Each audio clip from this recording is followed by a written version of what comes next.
Hello, नमस्कार. मी doctor Monali रहाळकर. आणि मी राहुल बोलकर. तर आपण आता सायंटिस्टच्या भिंगातून जी चर्चा आहे ती आता आपण पुढे दाम्पत्याच्या पुढे भिंगातून ती आपण आता पुढे पुढे पुढे घेऊन जाऊयात. आज आपण करोना विषाणू प्रयोगशाळेतूनच आला का हे जे आपलं मागच्या आठवड्यात मी तुम्हाला पुस्तकाचं वाचन करून दाखवलं होतं आणि या दरम्यान मुग्धा गोडबोले हिने आमचं जे तो नक्की कुठून आला या पुस्तकावरती पुढे तिने वाचन व्रत ह्या त्यांच्या उपक्रमामध्ये अतिशय सुंदर अशा प्रकारे वाचन केलं होतं. चालेल. ते आपल्या 50 मिनिटाचं वगैरे आहे हो आणि तर 2 ते ते 3 चॅप्टर्स त्यांनी वाचलेले आहेत. आणि तो ते पण आपल्या तुम्ही नक्की सगळ्यांनी ऐका. ते सगळ्यांनी आपलं ऐकलं नसेल तर सगळ्यांनी जरूर ऐका. तर आम्ही असं ठरवलं की काही प्रश्नांपासून आपण एकमेकांना प्रश्न विचारूयात म्हणजे प्रेक्षकांनाही ते बरं पडेल. बरोबर. तर म्हणजे असं मला एक प्रश्न पडतो नेहमी प्रश्न बऱ्याच लोकांनी विचारला की हे पुस्तक आम्ही जे लिहिलंय तो नक्की कुठून आला हे कशासाठी लिहिलं. तर राहुल तू तुझं उत्तर दे मग मी माझं उत्तर. अ, याचं उत्तर असं आहे की आतापर्यंत जे काम झालेलं आहे कोरोना विषाणूच्या ओरिजिनवर किंवा मग त्याचे इतर काय काय धोके आहेत वगैरे त्या संदर्भात ते सगळं अमेरिका किंवा मग बाहेरच्या देशांमध्ये झालेलं आहे. करेक्ट. आणि यापैकी कुठलीही गोष्ट आपल्या मराठी लोकांकरता अवेलेबल जी आहे ती इंग्लिशमध्ये आहे, मराठीमध्ये नाही. त्यामुळे आमचं असं म्हणणं होतं की जर आपण मराठीत काढलं तर आपल्या मराठी लोकांना हे वाचता येईल आणि त्यांना त्याची सखोल माहिती मिळेल. त्याकरता ही एक सुरुवात होती. खरंय. आणि जर आपण बघितलं तर डेल्टाच्या वेळेस जे काही भयानक नुकसान दुसऱ्या लाटेमध्ये भारताचं झालं आणि महाराष्ट्राचं देखील खूप झालं. तर त्याच्यानंतर हळूहळू आपल्या इथे मीडियाचा पण त्याच्याकडे या लक्ष दिलं. प्रश्नाकडे लक्ष गेलं की तो नक्की कुठून आला, करोना विषाणू कुठून आला. आणि मग असे झालं होतं त्यावेळी की त्यांना अचानक आम्ही सापडलो. तर ती स्टोरी थोडीशी मी सांगू का त्यांना कसं झालं आणि हो, आपण ती चालेल. सांगतो. त्याच्याबद्दलही बोलूयात. हो. तर असं झालं होतं की आपल्या इथे भारतामध्ये डेल्टाची लाट साधारण एप्रिल 2021 मध्ये सुरू झाली होती. खूप जोरात होती. अनेक लोक व्हेंटिलेटरवर होते, लोक जात होते. आणि अशातच साधारण मला वाटतं 23 की 24 मेला अमेरिकेचे प्रेसिडेंट जो बायडन यांनी सांगितलं की करोना विषाणू कुठून आला ह्याचा शोध सुरू करा आणि 90 दिवसात तुम्ही ते सगळं हे करा म्हणजे त्याचे बरोबर. रिझल्ट डिस्क्लोज करा. आणि मग भारताने ऑफिशियल भूमिका घेतली की आपण पण ते करूयात. आणि मग त्याच्यानंतर अचानक त्यांना काही तिकडचे जे अमेरिकेतले लेखक होते एक त्यातले निकोलस वेड म्हणून मला आठवत आहेत तर त्याने खूप सुंदर लेख लिहिला होता आणि ते रिपब्लिक टीव्ही वरती त्यावेळी आले होते. आणि त्यावेळेस त्यांनी सांगितलं की भारतामधून 2 की 3 असे आहेत, 2 शास्त्रज्ञ आहेत आणि एक म्हणजे काय म्हणतात इंडिपेंडंट रिसर्चर आहे सिकर नावाचा. तर ह्यांना तुम्ही इंटरव्ह्यू करा आणि तसे मग मीडिया आमच्यापर्यंत पोहोचली. ते तुला आठवतच असेल की आपल्या दाराबाहेर अक्षरशः म्हणजे रिपोर्टर्सच्या रांगा लागलेल्या जेव्हा एकावेळी आपला आपण 6 ते 7 वेगळ्या चॅनल्सला त्याची माहिती इंटरव्ह्यू दिली. दिले. म्हणजे आमचं टाइम्स ऑफ इंडियामध्ये मग जेव्हा आलं आर्टिकल आमच्याबद्दल की भारतामधून 2 शास्त्रज्ञ आणि सिकर नावाचा एक तिशीतला युवक ज्यांनी आपलं नाव जाहीर नव्हतं केलं तोही म्हणजे आमच्या ओळखीचा होता अर्थात त्यांनी मग नंतर त्याचं नावही सांगितलं. तर बेसिकली हे सगळं आणि करोना विषाणू कुठून आला ह्याच्याबद्दल ICMR म्हणा किंवा एम्स आहे कुठल्याच मेडिकल असोसिएशनने किंवा NIVनी देखील काही सांगितलं नव्हतं. या मोठ्या दिग्गज संस्था आहेत.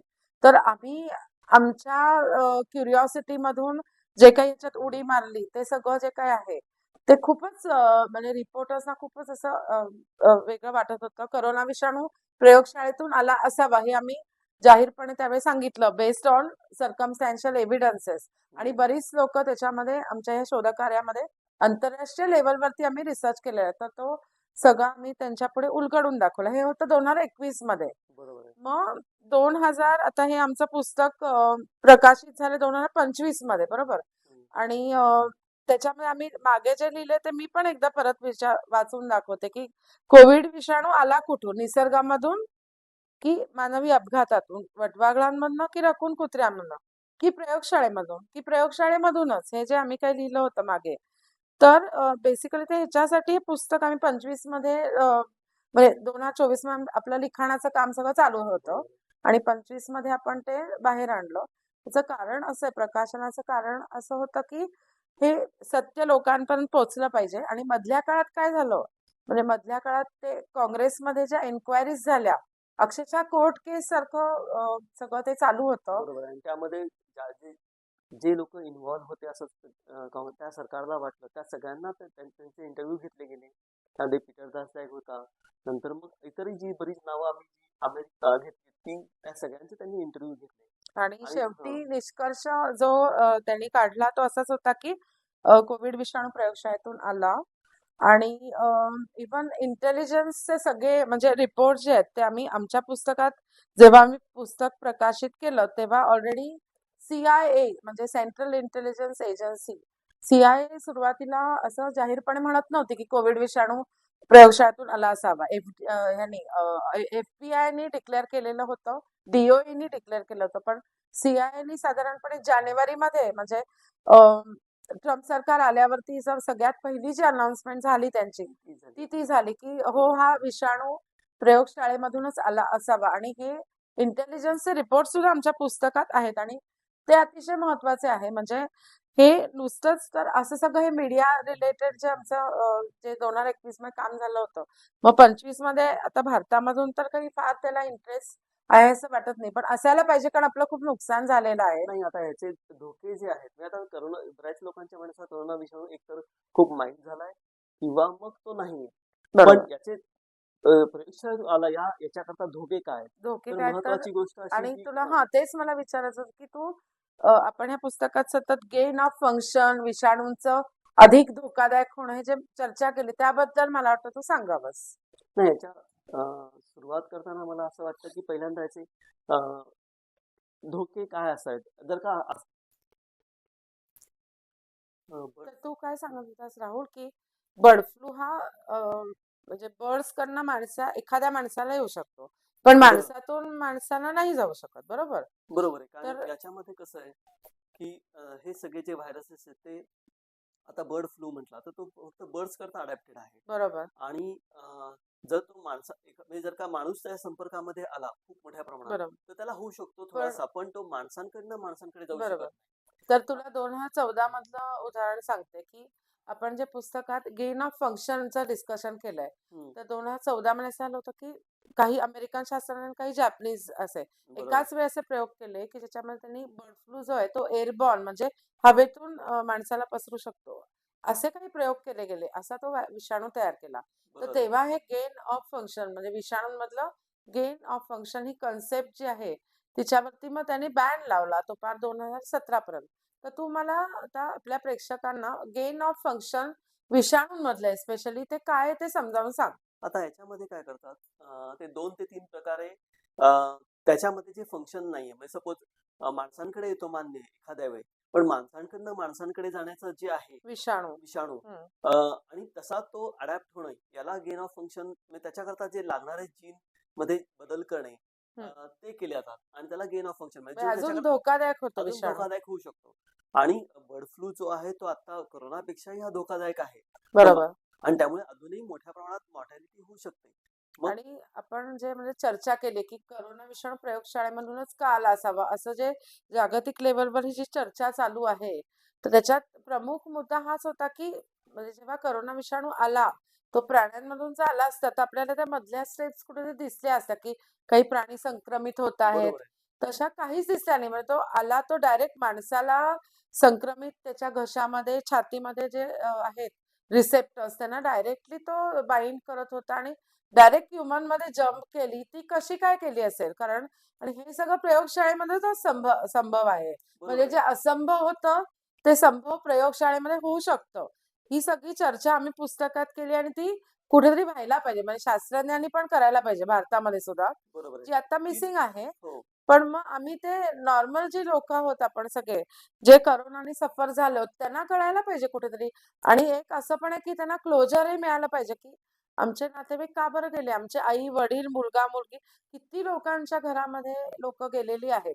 हो. आणि त्याचं जर ह्या 2 म्हणजे करोड जी लोक आपण एस्टिमेट करतोय तर ती जी गेलेली आहे त्याचं कारण जर माणसाच्या चुकीमध्ये असेल, शास्त्रज्ञांच्या चुकीमध्ये, तर ते आता थांबवलं पाहिजे. कारण ह्याच्यापुढे हे नुकसान आपल्या पूर्ण जगाला परवडण्यासारखं नाही, असा माझा मुद्दा आहे. तर तुझे काय विचार आहेत ते तू सांग. नाही, मी तुझ्या मताशी पूर्ण सहमत आहे, की म्हणजे याच्या पुढे अशा कुठल्याही प्रकारचे धोकादायक धोकादायक जे व्हायरस आहेत, जे रिसर्च पण आणि आणि तो रिसर्च पण थांबला पाहिजे. बरं मग जसं पुस्तकात आपण लिहिलंच आहे, पण त्यानंतर काही गोष्टी पुढे आल्या. म्हणजे पुस्तक आम्ही मार्चमध्ये प्रकाशित केलं. त्यानंतर गेन ऑफ फंक्शन आणि रिस्की रिसर्च ह्याच्यावरती काही कायदे सुद्धा अमेरिकेत त्यांनी म्हणजे पास केलेले आहेत. इव्हन डोनाल्ड ट्रम्पनी पण बेसिकली गेन ऑफ फंक्शन थांबावं यासाठी आणि डॉक्टर रॉबर्ट केनेडी ज्युनियर हे त्यांचे जे हेल्थ सेक्रेटरी आहेत, तर त्यांनी या दृष्टीने खूप चांगले प्रयत्न केलेले आहेत. म्हणजे आपण सगळेजण म्हणत असतो, की ते व्हॅक्सिनच्या विरुद्ध आहेत, पण तसं नाहीये. डिसेप्शन नाही, त्यांचं जे पुस्तक आहे ते आपण त्याचा पण रिव्ह्यू आपण घेणार आहोत, केनेडी हो, ज्युनियरचा काही दिवसांनी आपण काही त्याला दिवसांनी. आणि त्याच्यात खूप क्लिअरली त्यांनी जी म्हणजे पूर्ण अशी जी साखळी आहे वर्षानुवर्ष चाललेली, की इव्हन HIV बद्दलही काही त्यांचे असे ऑब्झर्वेशन्स आहेत. तर असे बरेचसे धोकादायक विषाणू आहेत, ते अजून धोकादायक करणं मानवजातीच्या दृष्टीने खूप जास्ती पुढे म्हणजे विनाशकारी आहे, असं मला वाटतं. बरोबर ना? बरोबर. तर मग मला असं वाटतं, की प्रेक्षकांनी आपल्याला कळवायला पाहिजे होतं, की काय-काय त्यांना वाटतं आणि ही चर्चा आपण अजून एक एपिसोडमध्ये पूर्ण करूयात. बरोबर. हो. अं, या आमच्या पुस्तकाबद्दल आणि मग नंतर आपण अजून काही मुद्दे, काही पुस्तकं घेऊयात आधी. आणि आपण आणखी एक गोष्ट सांगू, की आपले जे ऐकणारे आहेत, बघणारे आहेत, त्यांना की त्यांनी एखादा मुद्दा त्यांना कळला नसेल, तर तो त्यांनी विचारावा, मग त्याचं आम्ही उत्तर देण्याचा प्रयत्न करू. खरंच आहे. तर आपल्या सगळ्यांना शुभ संध्याकाळ आणि असंच आपण परत भेटूया चर्चा करायला सायंटिस्ट कपलच्या भिंगातून या कार्यक्रमामध्ये.